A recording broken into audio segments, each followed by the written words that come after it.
Ok, est-ce que le son est bon? Est-ce qu'on s'entend? Déjà 30 personnes. Oui, je sais, un foot qui a donc à Doualon. Vous m'avez dit 30, on commence plutôt que 30. Parce que Europe, ni bi moƴƴa ka maɓɓe ɓe fala waloyade.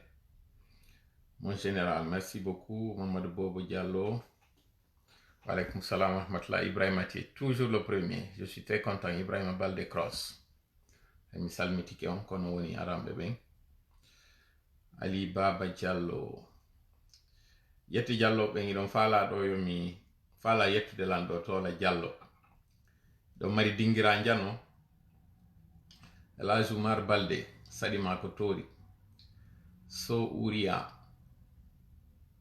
ina jam Alpha Diallo Ibrahima Bari si le son est bon moi aussi kaw paygal flawa non ɗo ɗo mari inde fotunde Mohamed Ali Mirire, est-ce que le son est bon? Ibrahima Bangoura, wa alaykoum salam wa rahmatullahi wa barakatuh. Salam koto, wa alaykoum salam. Sidi Diallo. Madame Idjatou Bari Allemagne, misalmini, wa alaykoum salam wa rahmatullahi wa barakatuh. Oh, Ibrahima Diallo, ini sound is good. أعوذ بالله السميع العليم من الشيطان الرجيم بسم الله الرحمن الرحيم ربي اشرح لي صدري ويسر لي أمري واحلل عقدة من لساني يفقه قولي ربنا علمنا ما ينفعنا وانفعنا بما علمتنا وزدنا علما نافعا واجعلنا للمتقين إماما ويكاد الذين كفروا ليصلقونك بأبصارهم لما سمعوا الذكر ويقولون إنه لمجنون وما هو إلا ذكر للعالمين بل نقذف بالحق على الباطل فيدمغه فإذا هو زاحق ولكم الويل مما تصفون اللهم صل وسلم وبارك على نبينا محمد وعلى آله وأصحابه ومن تبعهم بإحسان إلى يوم الدين أما بعد. Ce soir, nous sommes le mercredi 13 avril 2022 et il est présentement 21h passées de 21 minutes en temps universel bien sûr. Si vous êtes au niveau des États-Unis, disons de l'Amérique du Nord, vous êtes les bienvenus et nous vous disons un bon après-midi. Si vous êtes du côté de la Guinée, nous vous disons bonsoir. Si vous êtes du côté de l'Asie, nous vous disons bonjour. Il en est de même pour ceux qui sont du côté de l'Australie également. Nous vous souhaitons la bienvenue et nous vous disons également nous vous souhaitons une très bonne matinée. D'ailleurs, pour ceux de l'Australie, il est déjà jeudi chez vous et on est le 14. Quelle qu'en soit l'heure ou le lieu où vous êtes les bienvenus sur cette page qui s'appelle Hakil Famu Pinal, excusez-moi, et qui est en synchronisation avec la page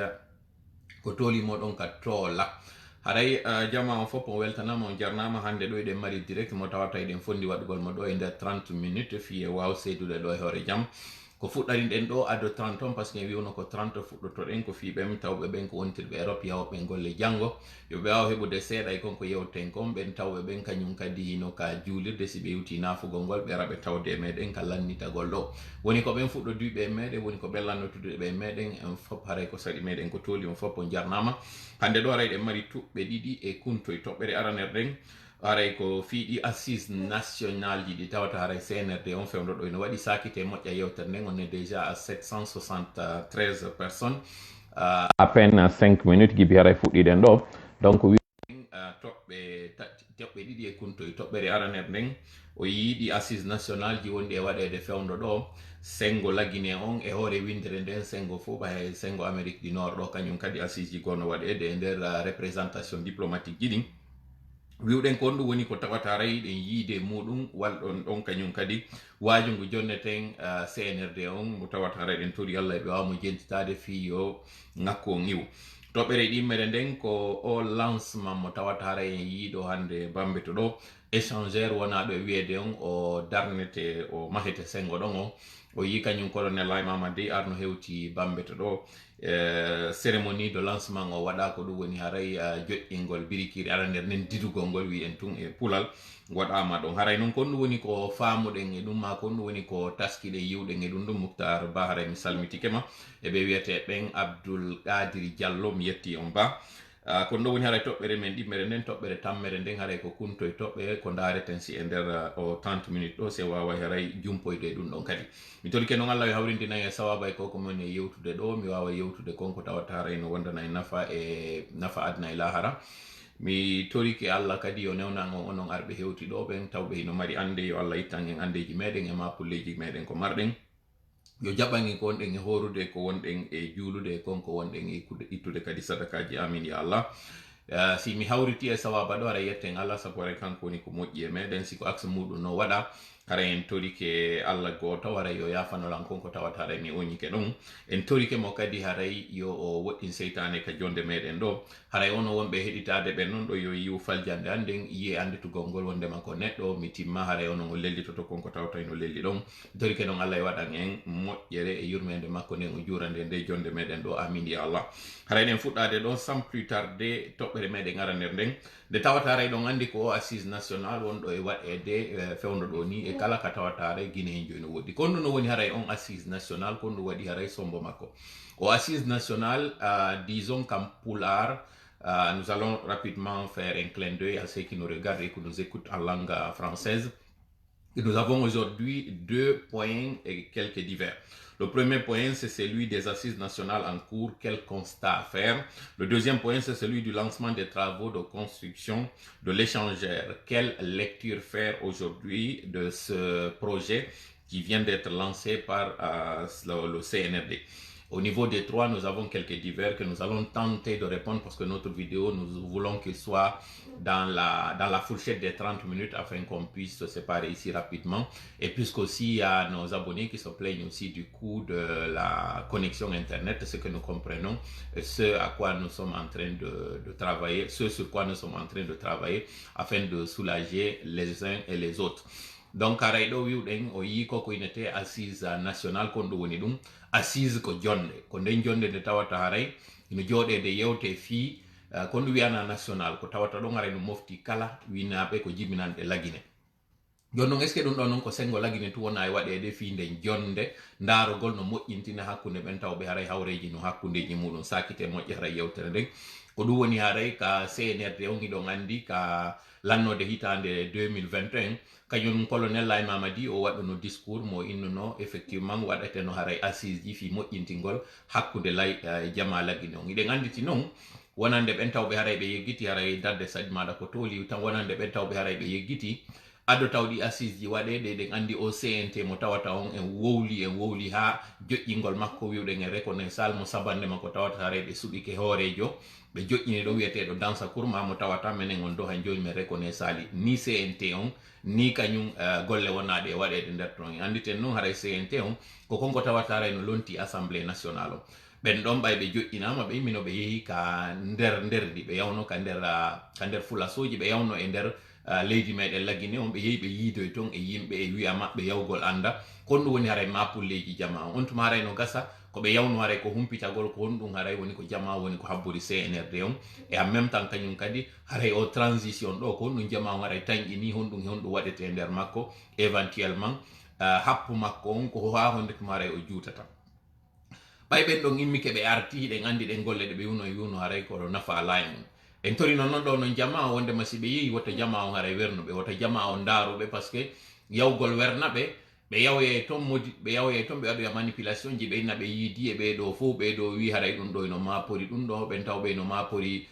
courant ɓen taw ɓe no mapori ndiyam ɓen taw ɓe no mapori ɗatte ɓen taw ɓe kala ka guine en on mapori l'école ji e ko nanditi e muɗum wiɗen ɗum ɗo fof ɓe addoya e ɗum ɗo ɓe wi awa joni koyeɓe jonnude gouvernement o wi awa CNRD on ko ɗiɗo fof woni jama lagine on ko haton jini joni noon waɗugol ɗiɗo fof hino landi par exemple duuɓi tati duuɓi nayyi duuɓi joyi wiwɗen donc haray wata jama on yahu werna ɓeɗo wata tawde e wernugol ɓe ɗo ha wono yawa ɓe ari ɓe yiidi e jama on holliɓe ɗum ɗo alhamdoulillahi rabbil alamina on nani nde yewtere ɗon on jaɓide o weltanama après ɗum ɗon kañum kadi ɓay ɓe fokkiti ɗo kañum kadi yawgol waɗoya kadi o assise ji maɓɓe ɗo ɗi tawata fuɗɗagol majji on taw ko Conakry ɗo wiya haray no jooɗede yewte iɗen anditi noon décembre minen min holluno taw min inni discours mo kañum colonel Laye Mamadi waɗno on o wino ko assise pour vérité et réconciliation mo justice on hande kadi yehi kon ɗum no woni haray on justice ɗon ko waɗugol sariya on anda si yimɓe ɗiɗo innama hiɓe hawɓi si joƴƴinama moƴƴintingol hakkude maɓɓe joɗetake tun inne awa ok joni onon ɗiɗo ɗo ko onon ɗiɗo marno haɓnoɓe mo kala mo yo accan oya joni awa gasi haray ndaare no yeyire yeeso ɗen andi hawre si nde waɗi ko mataw jentitoɗa ɓen innoɓe ɓen ino mari hawre nde oɗo inna ko ɗum ɗo kaari waɗimmi oɗa kadi inna ko ɗum ɗo kaari waɗimmi ñaawa ɗon ɗen andi e pula nana ɓe wiya lefol gotol ñootako kono no wiyana lefol gotol ñootako par ce que a wata ƴettude ko goto wowlanma tun jogitoɗa ɗum ɗon wiya awa joni hiɗa wawude wadde ñawore toujours ko yimɓe ɗiɗo heɗitotoɗa ɓen ɗon no yimɓe ɗiɗo eɗen andi wano ko jomodiri e lagine kon hawre waɗude lagine nden hay si tawi si nangodirama ko leñol e leñol wonde ko ɓeygure nangodirta wiwɗen hawre yimɓe lagine nden sakite moƴƴa yewtere nden hina affaire leƴƴi hay siko terlen ɗo wona e naɓirede piiɗen misal wiɗen a yiyata nden ɓeygure nde tawata iɗa wawi fuɗɗade gibi manta soro on tigi ha fewdo ka on ti fewndi ɗon tawa jillali nder ton ɓen tawɓe haray koye leñol go wiwɗen hayye a yiyay wonɓe e nder suudu woturu tawa hara no gasa ko nene gotoɓe kono harayna baba gotoɓe ɓe tawata ɓen oɗo ko yettore go oɗa ko yettore go ɓen ɗon ɗiɗo si innama hawre no wadde ɓen ƴettata kafaje nanga soppidirgol ka nder suudu maɓɓe sabande ma ɗum ɗon noon alhamdulillah rabbil alamina contrairement e ko waɗi wano Burundi ma Rwanda guerre civil waɗali mo tawata innete kaari en ƴetti kafaje no yaade naato e galle kaariɓe warindire ɗum waɗali yettude Allah donc o assise ɗo noon ko fi sifa ɗum ɗon si waɗi nun argol jooɗo moƴƴintina hakkude maɓɓe joni noon ɓe wara ɓen fo a waray ko homɓe non joni wari ɓe wiwɗen gibi inna lagine hendik indépendance muɗum on en 1958 ha fewndo hande ɗo yimɓe wonaɓe nangede ware ɓen fo ko politicien ɓe ko gouvernement ji tawɗi haray hino mofti kala ɗi leƴƴi woni e nder muɗum woni e yawde nangoya ɓen tawɓe kala hino dartade goɓɓe noon haray no dardelan ɗo joni inna o ko naafi giyagal haray tola woni e wolde ɗo sina ɗum ko honno tawiri gibi inna lagine ko fulɓe ɓen toujours wona hawrede muɗum en majorité ware en yewtino ɗum ɗon e vidéo meɗen ɓay hara e oɗo e raɓɓindina e moni wotaw juutu andinɗen ko honɗum waɗi si tawi ko fulɓe wona ɓura warede e ɗi régime ji ko par ce que ko pullo on ɓuri wonde dartade si tawno kadi ɓe wonnoɓe dartanode ɗo haray ko sosoɓe ɓen ɗon kadi hawrete mum siko maninkaɓe ɓen ɗon kadi hawrete mum seede muɗum on premier régime on o warno leƴƴi ɗin fof sa daari kamboire wona pullo tummayno nder ton kono ko pullo ɓuranno warede nder ton laamu wonno ngu on tuma ko laamu innitorango ko maninkaɓe par ce que ko maninkajo wonno hoore mum kono ngol laamu ɗon kadi ngu warno hay maninkaɓe donc ɗum ɗon holli wondema on régime ɗon on crime d'état wannoɗo ɗon na maninkaɓe tum wannomo na e hoore fulɓe tum kadi waɗano fop hari no tawduno e ngol laamu ɗon no woniri noon ko jama laggine on fuu cippirno ha inna colonisation lanni hande kadi en hendike indépendance kono ɗo en hendo indépendance ko ande pandi heɓuɗen wona no woɓɓe go karmo koɓe a yetornolan ɗo ɓeyni na indépendant heɓun wontuɗen ko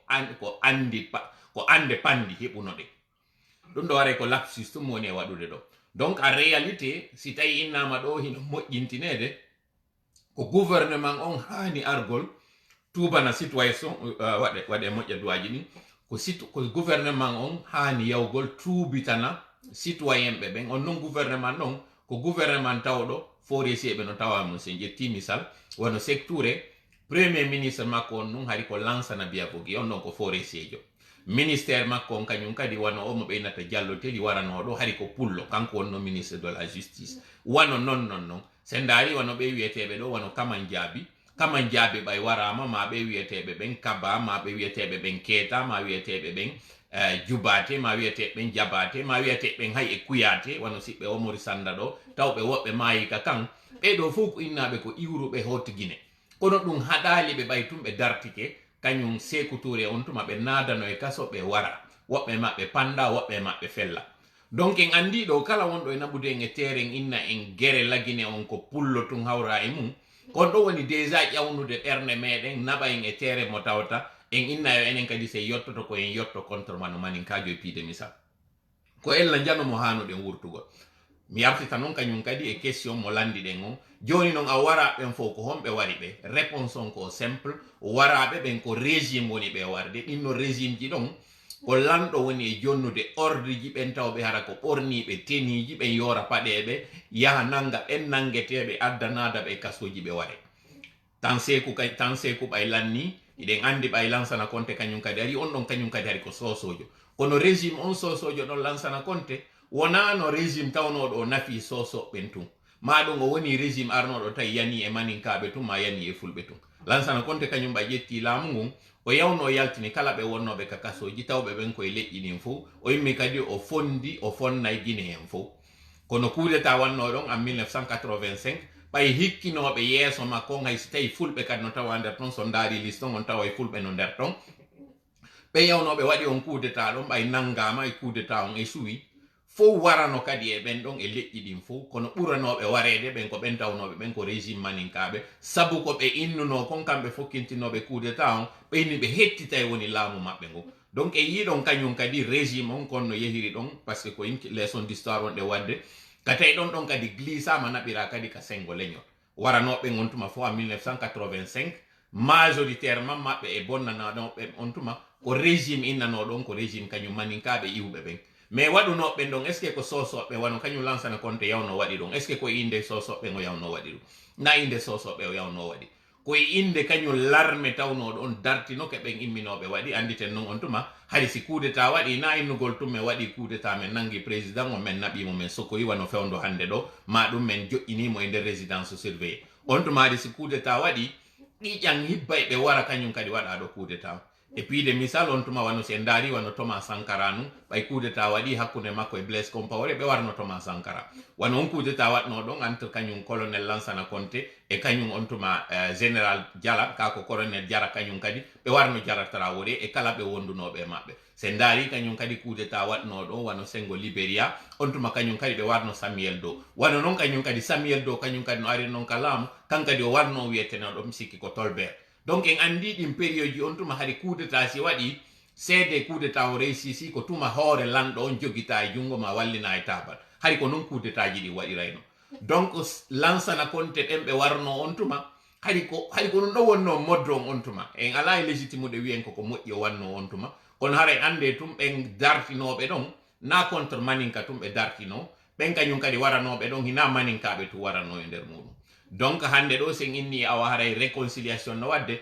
est ce que ko sosoɓen yiltitoto yaha tawa maninkaɓen inna accane men ko ɓiɗɗo amen ma ko mawɗo amen o waranno on ko na noon assise o waɗirta no woniri noon ɓay kanko Sékou Lansana Conté o ari o innano o maninkaɓen koye ɓe yimmo kadi ɓe yaaɓe yetto ma ɓay o liɓi o régime ɗon no woniri noon taw déjà Sékou Touré ko mayde o iwri ka laamu na goɗɗo ari ittimo ka laamu ton ko Allah ittimo donc ɓay ɓe ari ɓe ƴetti laamu ɓe arano ɓe inni awa mahi naaten e suudu maninkajo kala waɗenme goɗɗum ɓe ara ɓe hendi ɓe wi on tuma CMRN comité militaire de redressement national ko ɗum ɓe waɗno ɓe ƴetti Guinée en fof ɓe waɗi nokku gotum ha o jamma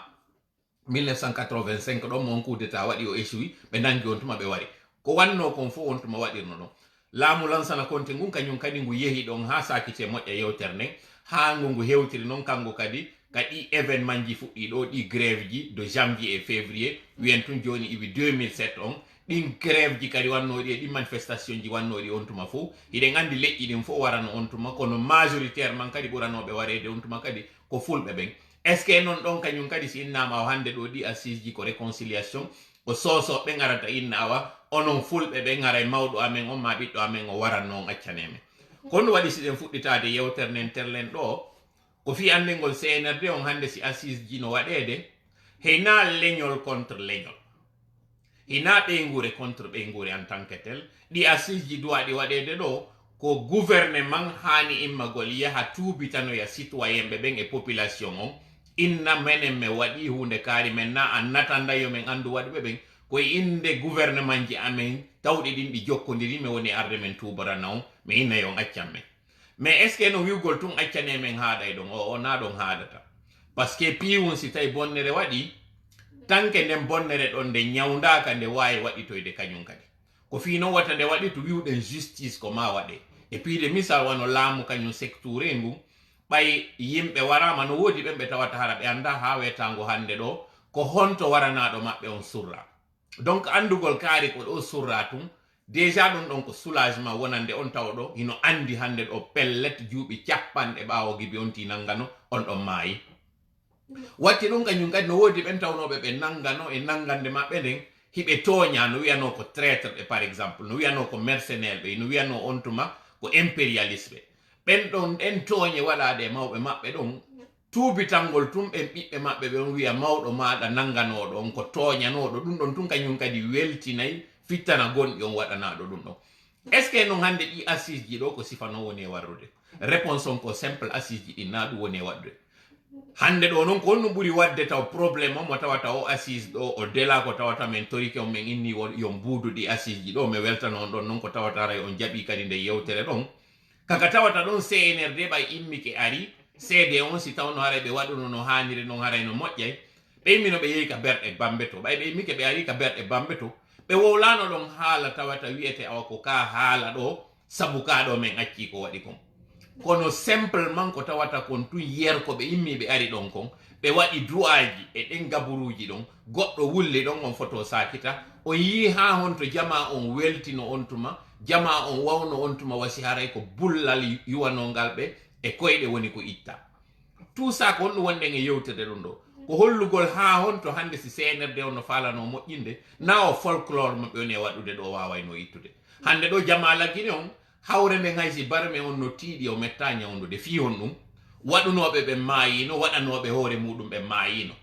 hande ɗo ko ɓiɓɓe waɗanaɓe e ɓiɓɓe waɗuɓe wooda haysi tawi crime ji waɗuɗi ganin ɗo ɗin no woodi ɓen waɗuɓe tawɓe han joni no wuuri no woodi ɓen waɗanaɓe tawɓe han joni no wuuri no woodi woɓɓe hay victime ɓe go soit ko barmuɓe ma ɗum ko belsuɓe tawɓe han joni no wuuri no andi kadi ko hombo waɗi ɗum wano ɓe tawata kadi cuuɗi mum lancanama ma fusanama ɓen no wooda ino anda kadi ko hombo huɓɓinno bulldozer ma signe nder ndin kay jiɗi wi yawliɓoya suudu kaarijo ma ɗi confrontation ji waɗɗi entre élection ji ɗin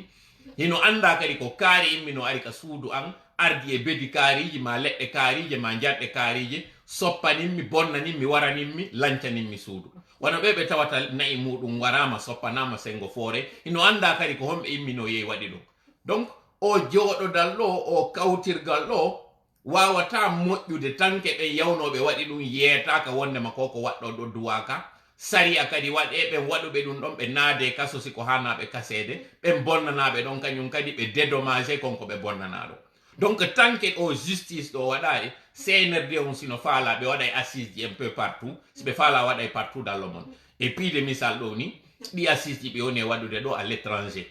ko honto yiwɗon par exemple se ƴetti ka États-Unis on ɗo ka tawata haray ressortisanɓe guinéenɓe ɓe maninkaɓe sosoɓe e forestier hino haɓidi ka leydi ka ɓe woni toon ka leydi porto hawre nde ɓe mari ɗi nden haray no gasa koko ɓe anditata kon si ɓe hooti lagine ɓe mari toon hawre ɓe gureji maɓɓe noon ko ɗum woni e répercutade ɗo hande sina ɗum a réalité une fois tun guinéjo yalti leydi lagine o fottiti e guinéjo go e leydi nokku go fo haray no fotoray no jogodir nokku go tun fof ko wiyete ko men guiné ko si yewtoyama noon inne an ko honto e Guinée o inna oɗo komo labe oɗo inna komo mandiana oɗo inna komo boke oɗo inna komo zerekore par exemple oɗon non ande kadi différence ji ɗi waɗata sinon en tant que tel si innama par exemple événement fête nationale sino waɗede ma si innama hino fottede wano ka huntete ma si innama hino fottede waka iidi waɗete ko guinéenɓe ɓen fof woni arde fotta e juulirde hiwrodira fof weltodirana donc en andi a réalité o folklore mo CNRD woni e wadde ɗo ka consulat ji ma ɗum ka ambassade ji c'est du pipoɓe woni e waɗude par ce que ɓen wona ɓe wiyede ɗo e jooɗo moƴƴintine kon ɗum ɓe yewtata ko honto waɗi ka confrontation waɗi ɗo sinara wano sengo ko waɗiri kon terle wano Mozambique ma ɗum hawreji waɗuɗi terle wano Angola en ala ɗo ka innete awa ko ɓe fulɓe ɗo e ɓe sosoɓe ƴo par exemple piiriɗi e consulat kaarijo to toujours hawre on ko citoyen ɓe ɓen contre gouvernement maɓɓe on ngakko woni e waɗude donc en réalité CNRD no andigoy ko hani wadde kon kono ɓe ala waɗude se ƴetti ɗo misal wano par exemple Galapay mi wowla ɗum ɗo e français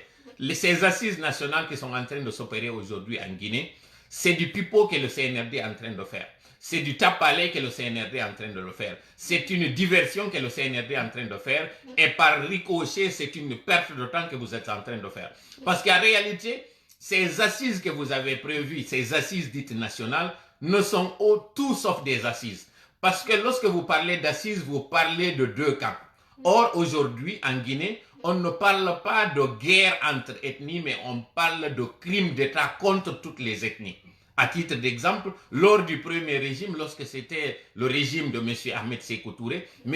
Ahmed Sékou Touré, bien qu'étant issu de l'ethnie malinké, n'avait pas commis des crimes contre les autres ethnies, mais il avait commis des crimes contre même ses propres parents de la Haute-Guinée.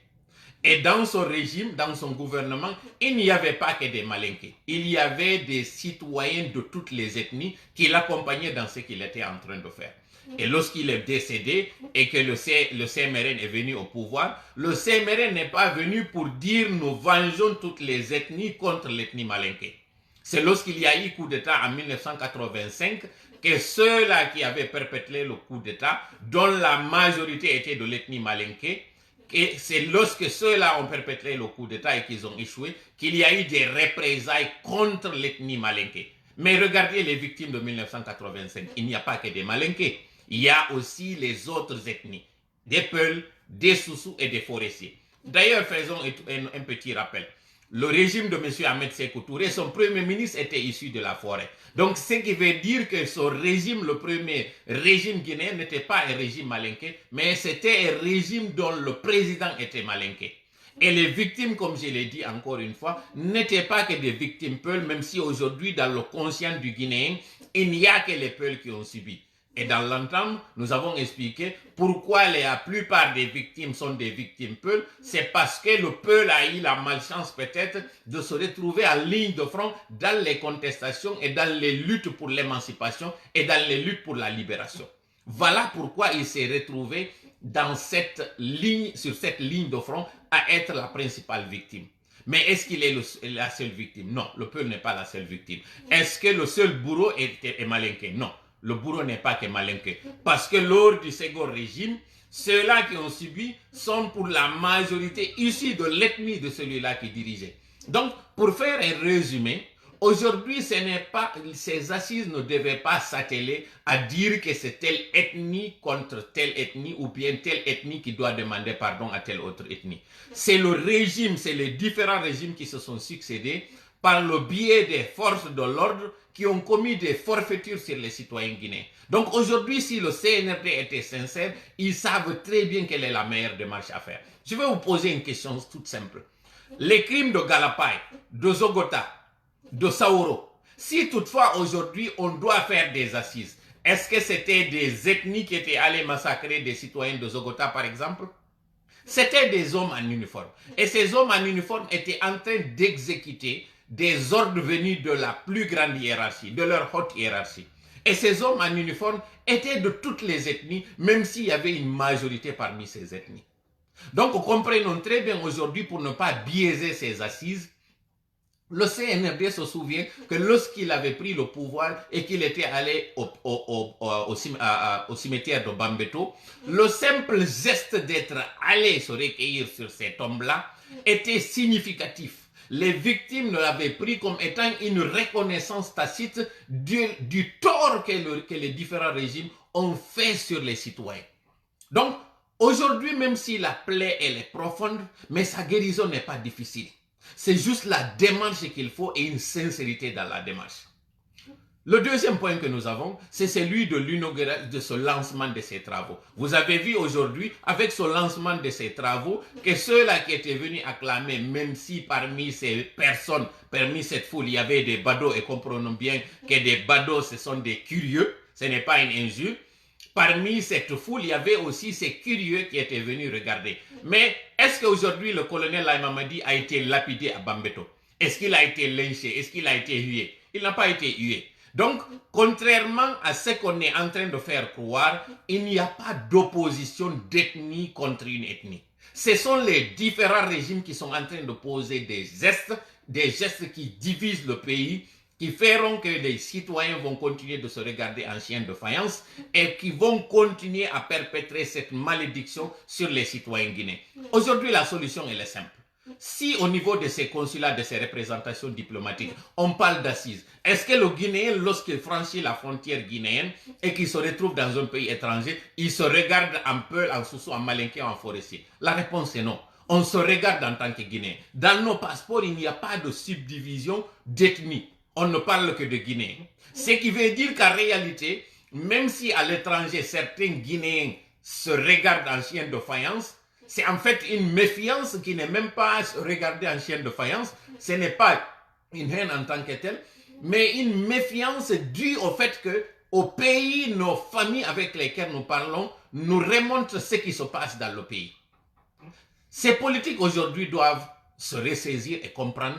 Quand je parle de politique, nous parlons effectivement de ces différents régimes. Et leur faire comprendre que le premier bémol que le PNRD a posé, ce geste qui a irrité, qui d'abord nous a fait a déclenché notre opposition envers le CNRD, c'est cette nomination de l'aéroport, ce baptême donné à cet aéroport qui s'appelait Gessia, où ils ont dit qu'ils l'ont nommé, qu'ils l'ont baptisé Ahmed Sékou Touré. Personnellement, c'est là où nous avons commencé à voir et à comprendre combien de fois le CNRD n'est pas sincère. Sinon, comment comprendre que lorsque vous dites que vous venez pour réconcilier des Guinéens, vous prenez dans un régime d'exception, vous changez le nom d'un aéroport et vous le baptisez au nom d'un président qui est à la fois un héros mais qui est un tyran. Mais donc, le plus actif de ces résultats ou de ces bilans est celui du Kamboaro. Donc, tout ce que vous êtes en train de poser aujourd'hui comme acte, comme geste, est du pipeau. C'est du cinéma, c'est du folklore, c'est de la diversion, c'est une mauvaise foi de votre part. Parce qu'aujourd'hui, si vous êtes sincère dans vos démarches, vous devez reporter déjà cette appellation, ce décret que vous avez fait, sur lequel vous avez dit que vous êtes souverain, lorsque les victimes de Kamboaro vous ont adressé une lettre pour vous dire de revenir sur cette décision, vous avez dit que c'est une décision souveraine et assumée. Vous pensez qu'avec ça, vous pouvez réconcilier les Guinéens? Vous êtes en train de faire une perte de temps et nous faire perdre du temps. Si aujourd'hui, vous avez beau aller déclencher lancer des cérémonies de lancement de travaux à Bambeto, si vous voulez, vous pouvez même partir dans toutes les familles et leur dire que vous allez les embaucher. Mais est-ce que vous allez faire revenir les victimes? Est-ce que vous allez faire revenir à la vie ces personnes qui ont été tuées? Et vous êtes en train de vous tromper. Nous avons vu ce que vous avez lancé là pour dire que cet échangeur, d'ailleurs vous vous attribuez la paternité de ce projet. Ce projet date d'ailleurs du temps du général Lansana Conté. Parce qu'il y en a qui disent que ce projet date du régime de M. Alpha Condé. Ce n'est pas autant du régime de M. Alpha Condé. Il en est de même que pour l'interconnexion à Zéro Corée, par exemple. Moi, pour avoir fait partie de ce projet capital régional au cours duquel il y a eu ces extensions du réseau des capitales régionales, Kankan, Farana, Zéro Corée et Labé, je connais très bien ce dossier pour y avoir travaillé. Donc, je sais que c'est d'ailleurs au temps du régime de monsieur Lansana Conté qu'il y a eu ce projet au niveau du ministère de l'hydraulique et de l'énergie pour faire cette interconnexion entre les pays. Donc, aujourd'hui, si vous vous attribuez le résultat de dire que c'est le CNRD qui a fait ça, c'est de la mauvaise foi. Vous êtes en train de dire des contre-vérités. Donc, ne vous attribuez pas ce résultat. C'est la même chose aussi pour ces échangeurs. Ces échangeurs, d'ailleurs, qui commencent à partir de Hamdallah jusqu'à Kagbele. Et pour preuve, l'échangeur de Kagbele déjà est en chantier. Alors, comment vous pouvez faire croire à la population que c'est vous pour faire de la récupération, que c'est vous qui avez fait ça pour vous réconcilier avec la base ou bien sur ce taxe?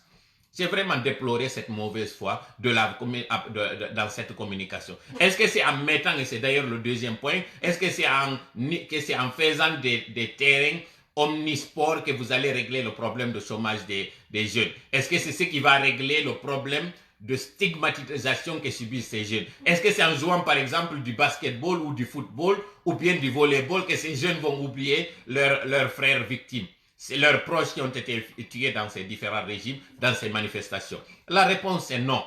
Vous êtes donc en train de perdre du temps, faire de la manipulation qui ne va pas aider. Et pour ceux-là qui vont dire que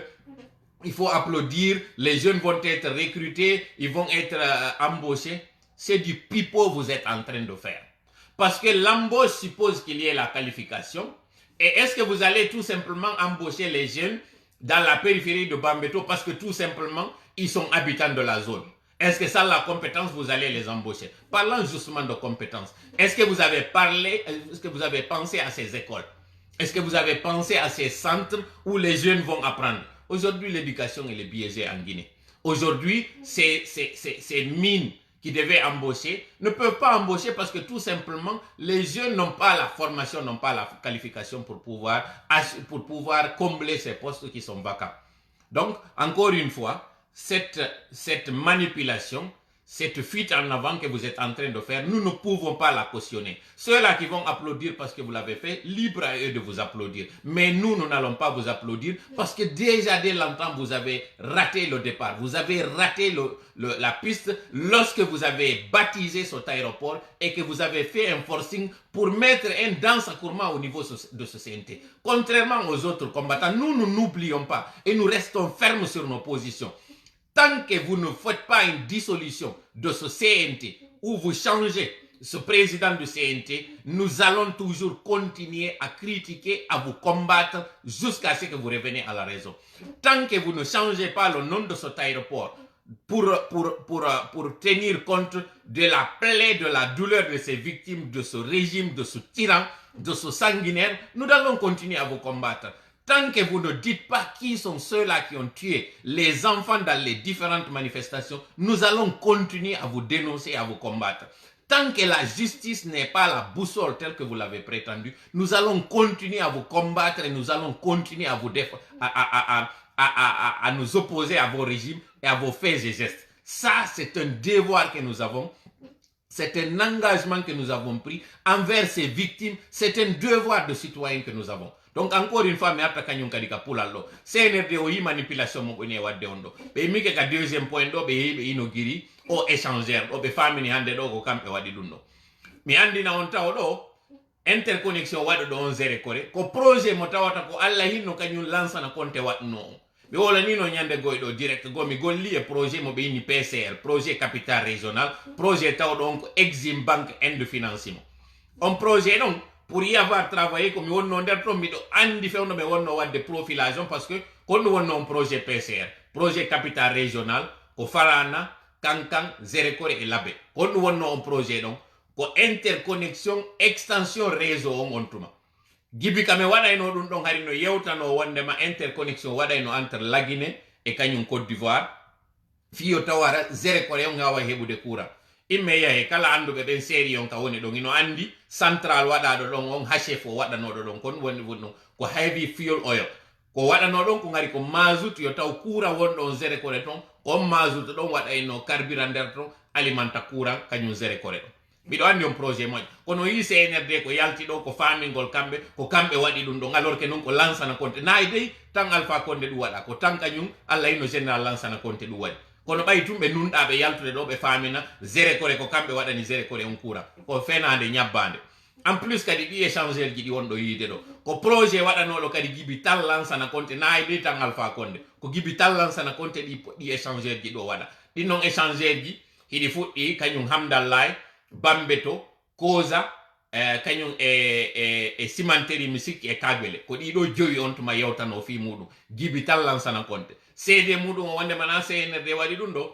o yise ɗum a échangeur wonɗo e wadde Kagbele mum est ce que on ɗon kañum kadi ko CNRD waɗi mum koni sabu ko tawata pays meɗen on ala mbuuɗi ko ɗum waɗi sari ɓe ɗaɓɓude finançoɓe bailleur de fonɓe jaɓoɓe ñawlugol andon noon ɗum ɗo kañum kadi ko ñamande ni na dokkal na mbuuɗi waaliɗi kadi CNRD woni ƴettude gollira ɗum ɗo fi on ɗum yoni e waɗi dow précision ko par ce que innete joni mi wino ɗo noon awa CNRD ala mbuuɗi ko yoɓira fonctionnaire ɓe ɓen ko honno tawir noon ɓe wawi lansude sifa o projet ɗo ko on communication ɗon ɓe yaltoyta fenade ñabbande financement si innama projet o heeɓi financement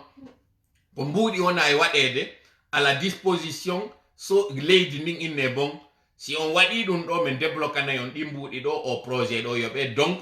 ɓe waɗa ko ɓe innata kon appel d'offre on si waɗama ɗum ɗon kadi ƴettay tan par ce que ko compagnie ji buyi arata soumissionna si ɗi soumissioni ɓe ndaara ɗon noon hande kadi ɓe waɗa konko ɓe innata dépouillement on dépouillement si waɗama ɗon ɓe ndaara ko hombo ɓuuri landade coggu ɓurgo e hoyde ngon ɓe yewtida e makko ɓe ndaara kadi techniquement est ce que himo gayna si ɓe andi no wonde ma himo wawi golle ɗen o yiɗo ko compagnie chinoise woni ko jonna golle ɗen si ɓe andi ɓen ɗon noon gaynayi ɓe lansa noon golle ɗum ɗo noon fof ƴetta e lebbi seede on noon na CNRD waɗi ɗum ɗo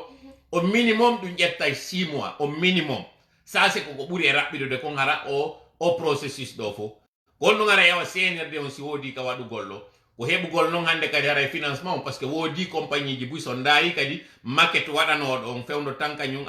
monsieur Alpha Condé e o maquette waɗaɗo ɗo hina gotum fiyon ɗum ko par ce que changement ji waɗi entre temps ndarama innama ɗum ɗo wawai gasude siko ɗum ɗo waɗa ɗum ɗo hewtay ɗo bonnay ɗum ɗo ƴettay o tan ɗon donc ɗiɗo piiji fof ɗi waɗay ton manipulation mo CNRD no woni e wadde jama on ɗo fi hollugol ngol e ko ɗon no woni ka diverji meɗen hollugol wonde may ɓe huuli population mo ɓe ndarude ko onno ɓe jeejitirta ko onno ɓe guerita ɓe moƴƴintinira e ɓeɓe ɓe yinni ɗo ko ɓen ɓuri wonde ɗuɗude e action ɗon ko ɗum woni fulɓe ɓen ko ɗaɓɓugol ka weddintina sukaɓe ɓen faminana ɓe menen meɗen yiɗi o andon noon koko wowla ɗo fi mum piiji tati ɗi ɓe wiɗi ɓe waɗay terrain omnisport ɓe waɗay centre de réinsertion ɓe employé kadi sukaɓe ko piiji nayi ɓe yewtuno fi mum naya ɓum ɗum kañum kadi ko waɗugol stel ko waɗugol e mana ko waywa statut mum ni fi victime ɓe ɓen innugol ngol awa kala ɓen waraɓe ɓen awa seede on yimɓe warama joni goɗɗum waɗete ka axe ɗon ka tawata no andirɗon noon place des martyrs hara hitande kala ɓe adday fulerji ɓe wallina ɗon ɓe inna ɗum ɗo ko du'anagol mayam ɓen ɓe est ce que noon ko on waɗugol ɗum ɗon artirta ɓen mayɓe est ce que hande ɗo ko sanamuji landiɗen yo waɗe fi yo imme are ɗum inni awa ko recueil ma waɗete on ɗon taw déjà andi ton FNDC on no marno projet waɗugol konko tawata ɓe waɗay musée fi kala ɓen waraɓe ɓen ton hara fi maɓɓe yeggiteteke hande ɗo musée ɓurɗo e mawnude on ɓurɗo e neɓude on fi victime ɓe différents régime ɗiɗin fo ɓuru kañum kamboiro fi on ɗum kamboiro wawali wonde on régi on musée mo tawata kasoji ɗin accetena ɗo yimɓe wawa arde anda bete mama soroma ko nder ɗo mayno par exemple cabine technique mo ɓe innayno on cabine technique kaɓe araynoɓe branche courant e yimɓe fi on ɗum ɓe lanciri nder ɗon ɓe mutini ɗum ɗon o donc ko weddintingol en jamaɓe woni e waɗude o taw nangu weddintingol hoore moɗon ɗo yeeyon ndimo muɗum yeeyon mayɓe moɗon fi poste woy to sokoye fi projet woy to sokoye wona koye waɗede taw koye déjà ko yennugol jama on CNRD woni e wadde koy ko fuutennagol jama on CNRD woni e wadde ɗo mi falano ka yaltude ka suumaye ɗo aran gaɗo jama on ɓe memminano CNRD ɗo fi yaltugol mais trop c'est trop par ce que koko CNRD woni e waɗude ɗo ni à sa tête kañum colonel Laye Mamadi ça commence vraiment à militer kono wawi ɗo yennude la mémoire de tous les victimes. Comment vous pouvez insulter l'intelligence des Guinéens, la mémoire de toutes les victimes des différents régimes et nous faire croire que c'est en faisant cette récupération que vous allez nous faire oublier ce que ces différents régimes ont fait. Pourquoi jusqu'à présent on n'arrive pas à identifier ceux-là qui ont tué ces jeunes qui sont couchés dans ces cimetières? Ce cimetière qui est à côté de cet échangeur que vous êtes en train de faire. Qui d'ailleurs sait si lors de ces travaux vous n'allez même pas toucher ce cimetière? Est-ce que o landi ke hoore mon en question? Est ce que o échangeur ke ɓoni e wadde ɗo hewtoyta e ɗen berɗe ɗon? est ce que ɗen berɗe ɗon taw rasoytake ɗe tawata hannde kadi e yeggitoya yimɓe meɗen hino waali nder ɗon? Donc wattane yila moƴƴa. Miɗo andi o fuuli yaltuɓe ɗo goyi na fo yaltuɓe tawɓe ko kellal ngol kañum Laye Mamadi. Ono wota on faamina Laye Mamadi wonde ma yiɗon weeli kujinirde wana noon yandi mi jeeji o sukaɓen ka axe les jeunes de l'axe miɗo andi que vous valez plus que ça. Je sais que mayamɓe on ɓen ɓe maayi e hoore woɓɓe ɓen ko onon ƴetti ɓe jogiiɓe haa ɓe gayni foofude fofango maɓɓe sakkitorongo ko onon ƴetti ɗimmoɓe moɗon ɓen e hoore kure hino yaltude e nder serdu ya naata e ɓandu ko ɗon ƴettuɗon ɓe ɗon on accali ɓe waali naɓuɗon ɓe e wano woɓɓe naɓiraɓe mère enfant woɓɓe naɓiraɓe ɓen sino guiné naɓiraɓe ka naɓira o naɓiraɓe Jean Paul Be koye juuɗe moɗon ɗimmoɓe moɗon ɓe maayi o yeggitaali ɗum miɗo andi na poste woy to so koye na machine woye bidde zéro e addetego joƴƴine ça et là yeggintinta on ɗum. Je sais que vous valez plus que ça. Je sais que vous avez une hargne, vous avez une détermination, vous avez une conviction et que ce ne sont pas ces manipulations qui vous font fraîchir ou oublier l'objectif que vous avez. La bataille va continuer et d'ailleurs elle va s'accentuer. C'est à partir de maintenant que le CNRD comprendra combien de fois, parce que là, trop c'est trop. Nous nous sommes tus pendant que vous êtes en train de faire une diversion, pendant que vous êtes en train de nous faire perdre du temps, mais là, les choses vont changer. On avait décidé qu'on allait faire une trêve jusqu'à la fin de ce Ramadan, mais vous avez profité de cette trêve-là pour dérouler votre agenda, votre calendrier. Pourquoi jusqu'à présent, vous ne dites pas quelle est la durée de cette transition? Pourquoi jusqu'à présent, vous ne dites pas quels sont les membres de ce CNRD? Pourquoi jusqu'à présent, vous ne dites pas pourquoi ces jeunes qui ont fait le coup d'État sont encore en prison? Pourquoi jusqu'à présent, vous ne dites pas réellement quelles sont vos motivations? Pourquoi vous n'arrivez pas à nous dire quels sont ces hommes en uniforme qui ont tué toutes ces victimes jusqu'à maintenant? Est-ce que c'est si difficile? de nous montrer des coupables. Est-ce que c'est si difficile de nous dire quelles sont ces personnes qui sont coupables de ces différentes exactions au cours des manifestations ou bien lors des différentes manifestations? Trop, c'est trop. Aujourd'hui, nous sommes très remontés contre vous parce que vous êtes en train de la diversion et de faire de la manipulation pour vous faire oublier l'essentiel. Or, nous n'oublions pas l'essentiel. L'essentiel, c'est quoi? Vous devez faire ce qu'il faut pour que ces assises soient des véritables assises.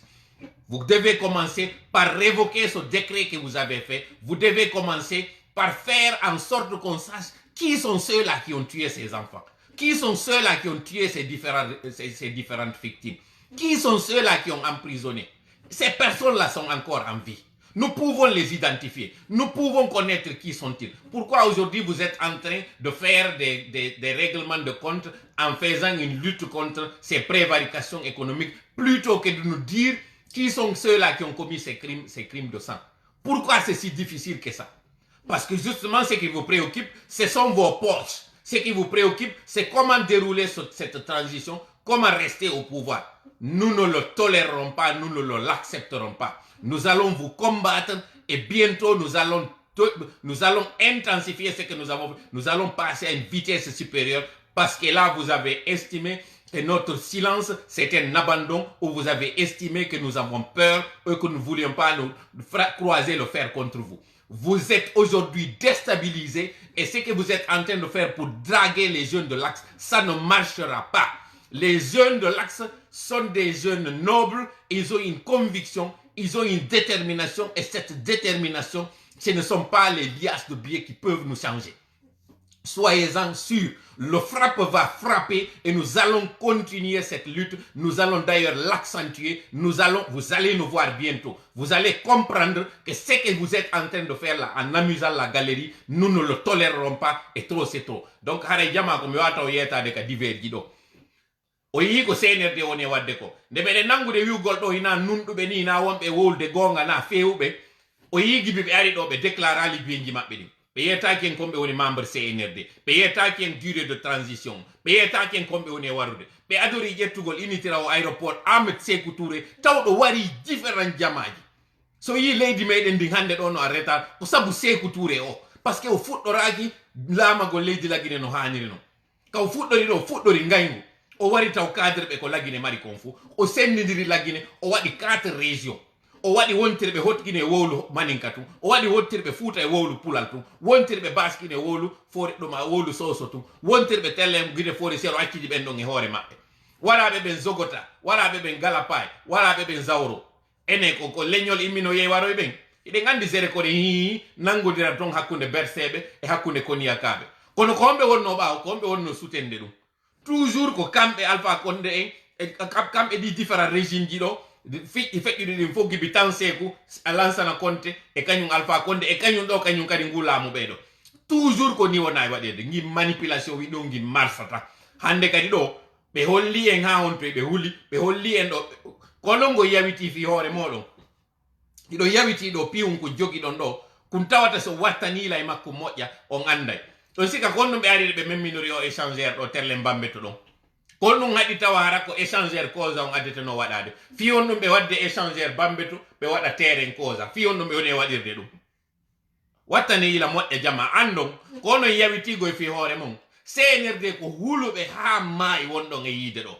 ko jibiɓe ko onno ɓe waɗirta o transition maɓɓe ɓe andi hande ɗo ko ɓe mari dartotoɗo ɓe wo ko goto ko axe goto o axe mo wonɗo yawitade fi muɗum ko o CNRD woni suusata ngol leñol ngol wonɗon e sikkude ɗo ɗon tippini fi mum CNRD suusali ngo différent régime ji déjà aɗiɗin fof suusali ngol leñol kono yawiti fi hoore moɗon kono waɗata ɗo yawe ɗon fi on ɗum par ce que on waɗante ko moƴƴi tun yeggi ton bole ko waɗanano ɗon fof amenen noon ko sendi men ɗo e wonɓe wadde cippiro ngo min yeggitali hay hunde meɗen jogui kadi kamen jogitino ɗon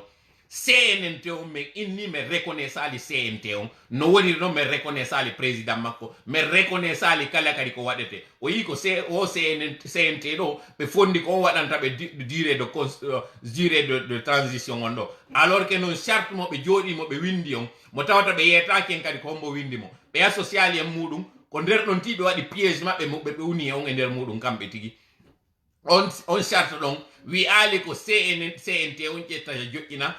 wowlanta en durée de transition on charte ko wi ka article makko 77 ko wonde makko joɗɗi ko waɗata charte on ko CNRD on mo tawata en anda han joni ko homɓe e kañum force vive on non force vive ko parti politique ji ɗin ko syndicat ji ɗin na dey on CNT assemblée mo ɓe joƴƴini mo tawata kamɓe tun andi kon ɗum ɓe joƴƴinini mo kon ɗum woni e waɗude ɗi assise ji ɗi ɓe woni immade ɓe waɗa ɗo kadi on jarama moƴƴo weltanama ko tawi kon o yahali tawde ɗon e maɓɓe waɗugol perdugol tawwi ɗum joni noon ɓay tum ɓe ala nanude ɓe wondi ɓe hollude en naɓɓa suwe enen kadi koye rewnuɓe ka duwa ɗon préparé min innuno ɗo min habbotono hay ha suuma e o lanna simin fuɗɗo wadde activité ji kono ɓay tum min yi ɓe fuɗɗike wadde manipulation wi ɓe fuɗɗike faminalngol e wondema ɗo ko ɓe woni e wadde kon kamɓe ko yiɗugol en hollayɓe ɗo hina giggol tiga o hendagol hoore nden fuƴande ɗo nangol giggol waɗeten ɗo on anday ɗo noon je m'adresse à vous du CNRD et je suis en train de vous pointer avec le doigt. Ce ne sont pas des menaces, ce sont des mises en garde encore.